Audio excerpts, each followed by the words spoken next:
Տարօրինակ են մարդիկ, լռում են, երբ ասելու շատ բան ունեն, ու սկսում են խոսել, երբ իրականում ասելու բան էլ չկա, սպասում են, երբ պետք է հեռանալ, և հեռանում են, երբ պետք էր փոքր ինչ սպասել, լռում են, երբ շատ են սիրում,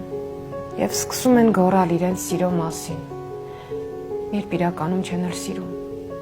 հեռանում են այնտեղից, որտեղ սիրված են, որպեսզի լինեն այնտեղ, որտեղ իրենց ներկայությունը չեն էլ նկատում։ Մարդիկ ստեղծում են խնդիրներ, հետո սկսում են փնտրել լուծումներ, հեռանում են ոչինչ չասելով, հետո զարմանում են, երբ վերադարձին դռները փակ են լինում։ Խաբում են, հետո զարմանում են, որ իրենց այլևս չեն հավատում։ Գնահատում են իրենց ունեցածը, երբ կորցնում են, ու շատ ուշ են հասկանում, թե ով էր արժանի, բայց ում են ընտրել։